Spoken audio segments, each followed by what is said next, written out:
Hi, I'm Lisa Leiter. In Chicago Business Today, Moto's phone home.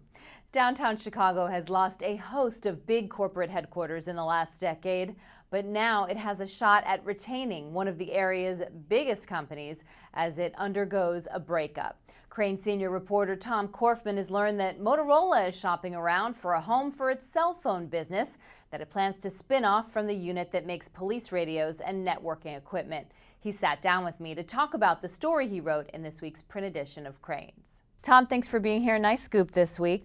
So how much space is Motorola looking for, and where are they looking? Well, we understand that the company is looking for about 100,000 square feet in downtown Chicago. That would be an executive office for the top level employees. Okay, and what kind of buildings are they looking at? Well, they are very conscious about rebuilding the image of the cell phone part of the company, which has been tarnished in recent years. So they are looking at buildings outside of the loop, perhaps more with an eye toward the image of the company.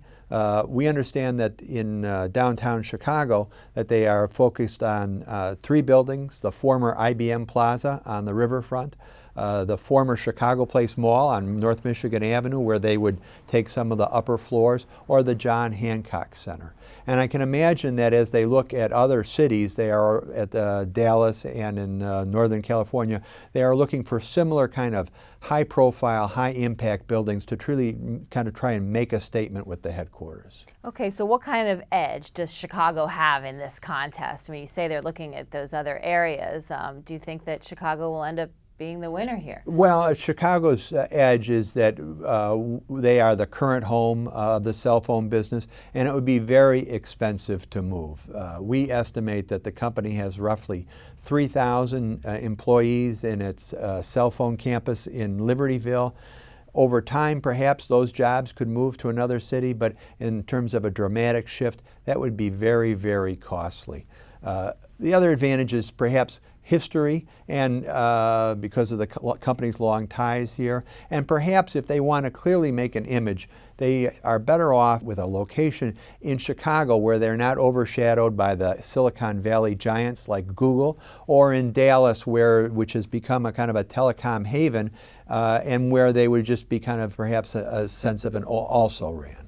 So how many jobs are really at stake here? You know, it's not just the number of employees that would be at the headquarters. You know, there could be, additional jobs. Well, as any good CEO, Sanjay Jha is clearly, as he is looking forward to the company, he is looking at all options. It is very possible that they could move a substantial number of jobs from Libertyville outside of the state. That may happen quickly or more slowly. They may decide to gradually wind operations down here and build up in other locations. Clearly, employee talent recruiting is a very important driver to their decisions on the company going forward. And if the company does choose a headquarters here downtown, it could create jobs in other areas, right? Because they would need additional services. Well, the key thing, companies that are based here hire accounting firms that are based here or have large offices here. They hire Chicago law firms, marketing firms. So the spillover effect is great, which makes it a very compelling candidate for any city. So how important is retaining Motorola as a name to the city? Well, I think retaining Motorola is very important just because of to the state as well as the city, because of the prestige of keeping the headquarters. You know, I should note, however, that the cell phone division hasn't made any money in several years, and it may be a dubious prize to win in the long run. It's clearly a big challenge for the company to right the ship going forward to prove that they can be profitable in what is an intensely competitive industry. All right, Tom, well, I'm sure we'll be hearing a lot more about this in the months to come before that spin-off early next year. Thanks so much. You're welcome. And that's this edition of Chicago Business Today. For more real estate news, be sure to check out chicagorealestatedaily.com. Thanks for watching. We'll see you tomorrow.